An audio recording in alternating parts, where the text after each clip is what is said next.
ecstatic about Council's decision to move forward with a new plan. Blanket rezoning rolled back, but now Council must decide what next. Repealing this does not get rid of our CG townhomes. It just makes it so that they have to go through a land use change.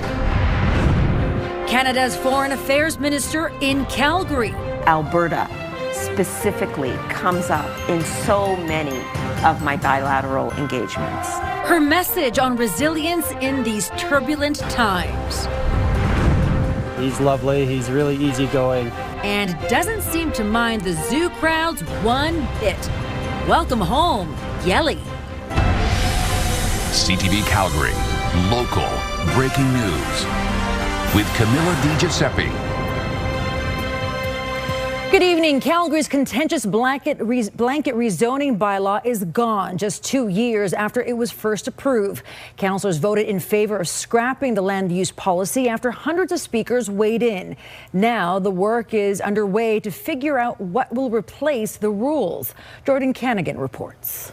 Calgary's blanket rezoning issue has been put to bed. I'm ecstatic about Council's decision to move forward with a new plan. The bylaw to repeal a blanket rezoning initiative endorsed by a previous council passed first reading 12-3 on Wednesday. Councillors Nathaniel Schmidt, Mike Atkinson and Andrew Ewell voting against. I believe in good governance. This wasn't good governance. You don't repeal and then figure something out later. Our focus now needs to be squarely on the future. I know I'm going to have to repair some relationships in my own ward with this vote, but my hope is that we continue to work together with our constituents. Blanket rezoning passed in 2024 to allow for more housing types to be built, such as townhomes and row homes. Wednesday's vote means more than 300,000 properties in Calgary will revert back to single family only.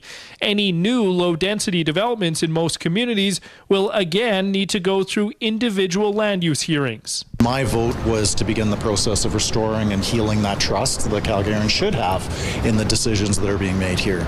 I am transparent with Calgarians in that I didn't get everything I wanted out of this.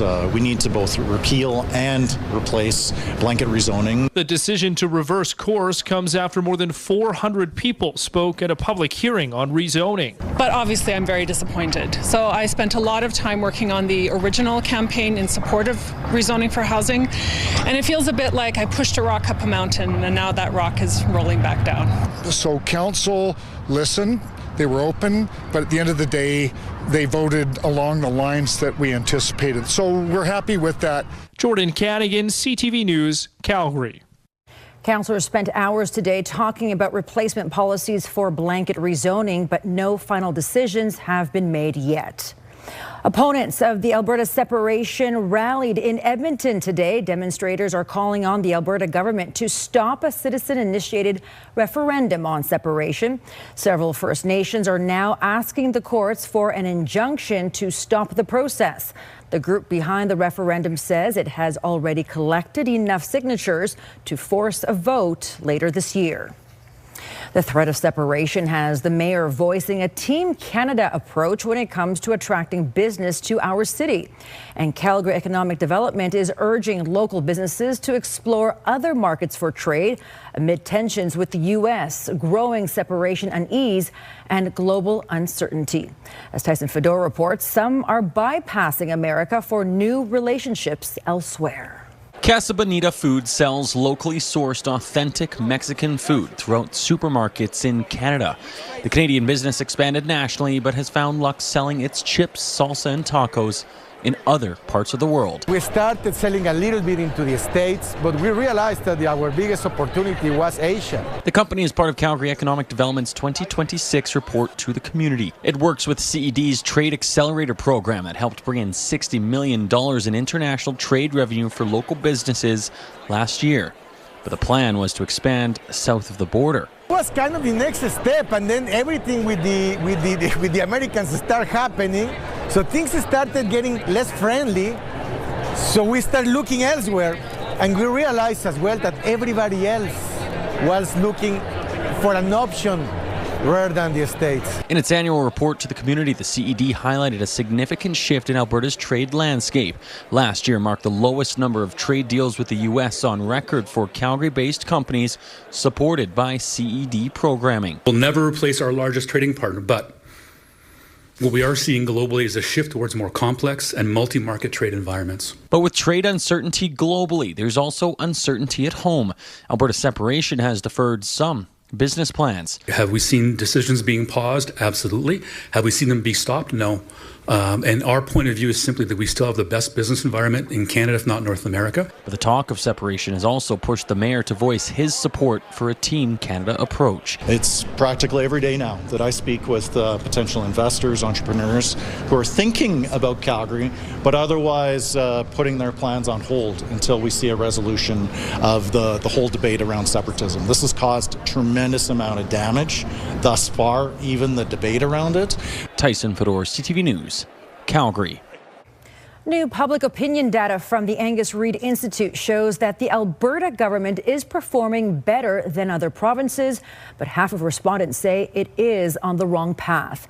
The UCP government is outperforming most provincial governments on the top issues of the day, but 67% say Danielle Smith's government is doing a poor job on health care, and 66% say it's doing a poor job on the cost of living. Healthcare is the top issue by far. 62% of Albertans say that's the top issue. Among Albertans, only 29% believe that Danielle Smith and the UCP government is doing a good job on healthcare. So there is a lot of criticism of how the UCP have handled that file.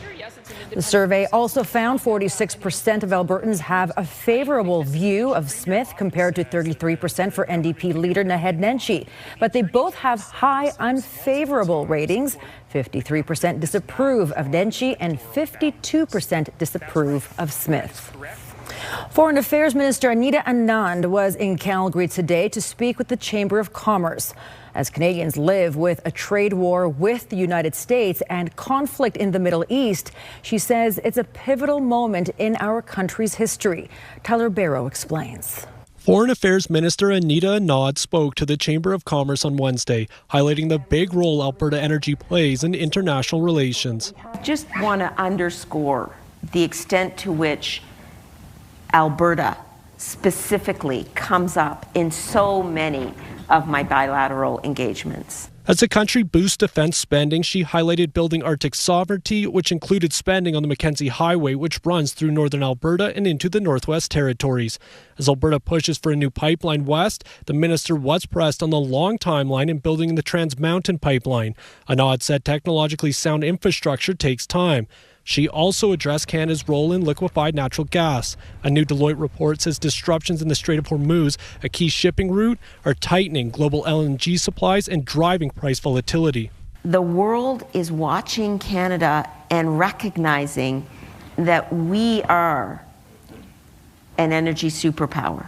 The Chamber's CEO says the foreign minister provides confidence and that the world is aware of Alberta energy potential. I found it was an optimistic tone in terms of what it means for resource development and what it means for our energy resources. But right now, the focus is overseas with ongoing peace talks between Iran and President Trump. According to one economist, people should brace for higher prices on everyday items. Taking an Uber, for example, but definitely food prices are sort of the next big ticket item after gasoline that we'll start to see those prices creep up. The future of the strait is uncertain, which means it will be a while before energy prices drop, offsetting transportation costs. There's still going to be that concern that things could flare up again, so the risk premium will stay around.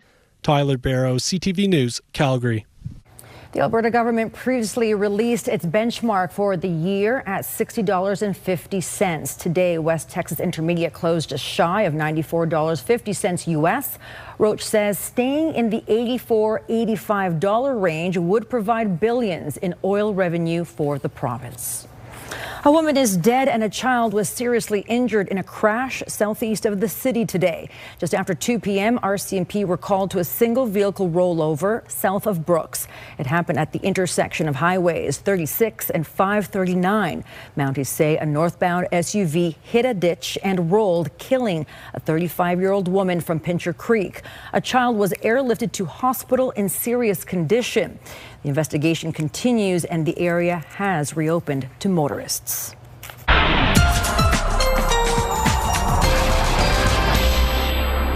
Danielle is in with our first look at the weather. I'm going to say it. I'm just going to say it. Yeah. It's maybe a little cocky, but I think the next couple of days, we deserve it. We do deserve it, especially because the next system arrives on Sunday. So we need to make the best of this warmer weather that's coming our way. All right, lots of sunshine expected and warmth. Now for tomorrow, we'll still be a little below normal. 10 is normal. We're getting to 8. But it will feel pretty good in comparison to what we've had for these last couple of days. All right, mainly cloudy early in the morning, then those will clear out. We're looking at a wind chill of -6 at 8 a.m., so a bit of a chilly start as well. But then the sun comes out, the temperature's warm to 8. It'll be a really nice day, and we get warmer from here. I'll show you that just ahead. All right, Danielle, thank you. A bus service that took people to Banff and Canmore is dropping the service. On It Regional Transit no longer offers the destinations on its website. The company says the service was provided on behalf of the Bow Valley Regional Transit Services Commission. The commission was seeking a new provider but got no bidders. After this summer, the service will be reviewed to see if it could come back in the future. The Wilder Institute Calgary Zoo's newest resident got his first look at his new habitat. Yelly, a 20-year-old polar bear, arrived from Quebec. He finished his quarantine and spent some time in front of visitors today. Here's Kevin Fleming. This is their last day in Calgary, and Catherine Powery and her daughter Alice got lucky seeing Yelly, the new polar bear. Wonderfully exciting because Alice has never seen a polar bear before. When I was very little, there were polar bears at London Zoo, but they haven't had any for a very, very long time. So I'm really excited to see a polar bear for the first time. Yelly is 20 years old and big, weighing in at 500 kilograms. For now, he and resident polar bear Siku are being kept separate until they've had time to get to know each other through a barrier. They're very much aware of each other. They can smell each other and they hear each other, and sometimes they go up to slides and talk to each other on either side of it, but they have not seen, actually just yesterday they saw each other for the very first time, so we're doing slow introduction until we get to the point where they'll be out on habitat together. Siku has been alone for close to 2 years after his partner, 7-year-old Baffin, died while the two were playing. Siku crushed Baffin's trachea, causing him to lose consciousness and drown. After our investigations, there's no human error. There's nothing that we could have done differently, and so we haven't changed anything from that perspective. Warner says both bears need companionship. Jordan Sinclair brought his son Jensen to see the new addition. It's a great day when you can come out and see something new to the zoo, and brings a lot more people to the Calgary Zoo, and definitely brings more people in, bring more audience and more wildlife to the area. Staff say the two polar bears have individual personalities, and while CQ likes to spend his time indoors, Yelly enjoys being out in the sunshine. You'll get to see him a lot more. And my first impressions is he just seems like a great old guy. Yeah, he's lovely. He's really easygoing, and yeah, he's a wonderful, wonderful addition to our family here. Kevin Fleming, CTV News, Calgary. Teachers are fighting back against the province's new Education Act. Next, why they say the act's focus on bias in the classroom is unnecessary. Calgary's Military Museum commemorated the 75th anniversary of the Battle of Kapyong, one of Canada's most significant engagements of the Korean War. In April 1951, 700 Canadian troops helped defend a crucial hill against thousands of Chinese soldiers. 10 Canadians lost their lives in the two-day fight. Tonight's event recognizes the actions of the 2nd Battalion Princess Patricia's Canadian Light Infantry during the grueling battle.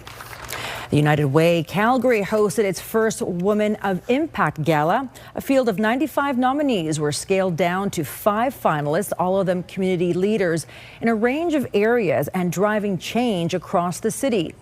Dee Atakubi took home the first Woman of Impact Award. She founded Ruth's House, a domestic violence prevention organization that's so far supported over 7,000 Calgarians. Fire forced the closure of 10th Street in Kensington this afternoon. Heavy smoke was coming from the roof of the Roastery coffee shop just after 2 o'clock. Everyone got out safely. The fire was burning down from the chimney, and crews used ladders to get to the roof in order to put it out. An encampment that has caused trouble for others for months has been dismantled just outside city limits. The camp was on private land just south of Spruce Meadows. City police, RCMP, Foothills County peace officers moved in after numerous reports of unsafe behavior, suspicious people, and thefts. Police say there were also reports of people chasing and striking passing vehicles, and a road maintenance worker was threatened with a knife.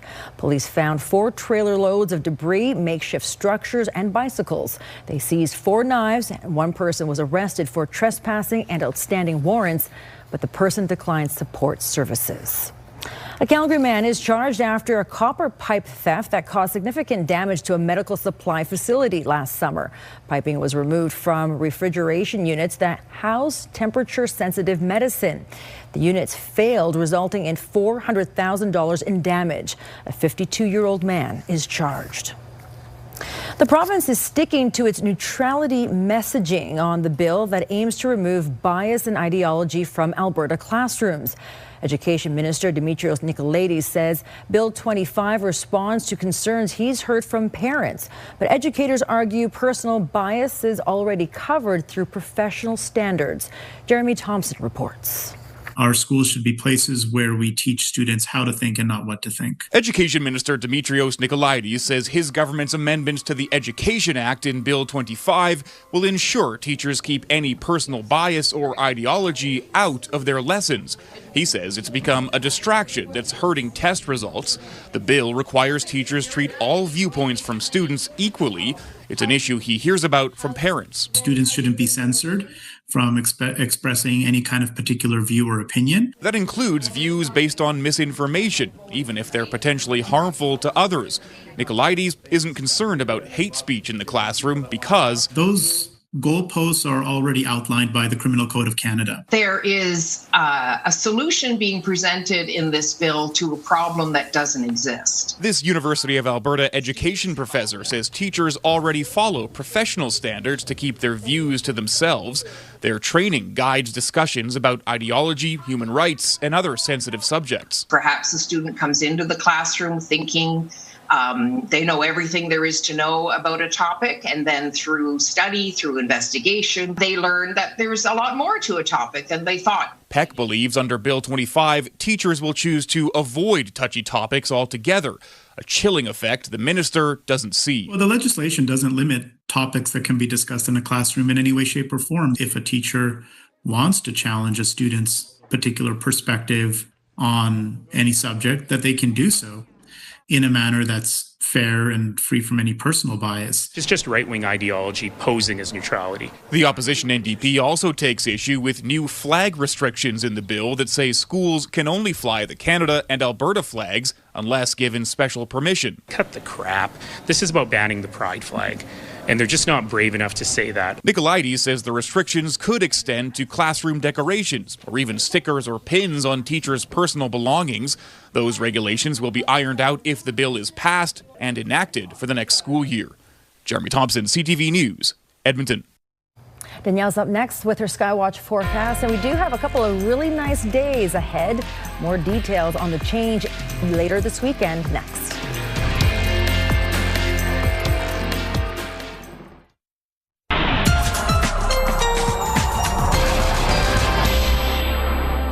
Well, it was nice for some parts of today in the city. While we only got to a high of 4 degrees, it came with some sunshine at times and calm winds.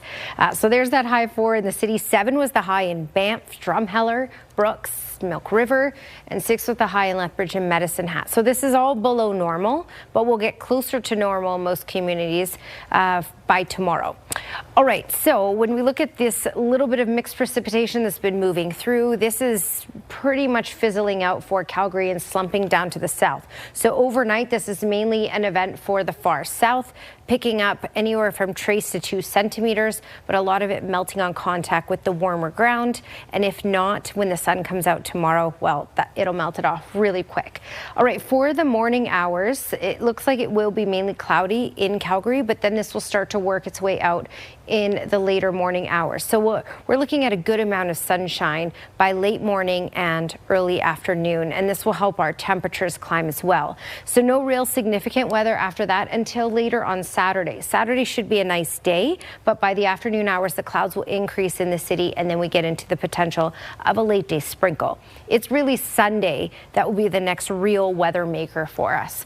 So 8 degrees, calm winds, starting off with a bit of cloud cover and a little cool, but really for much of the day, very, very nice weather. Friday, 13 degrees and all sunshine. Saturday, later in the day, that chance of a sprinkle, but still holding on to the teens. And that next system that rolls in Sunday, likely bringing with it about 2 millimeters of rain, a centimeter of wet snow, and it will drop our daytime high down to 3 degrees. All right, Danielle, thanks. It's a destination for many people in Calgary each summer. And now the lineup is set for the Calgary Folk Music Festival. That's coming up.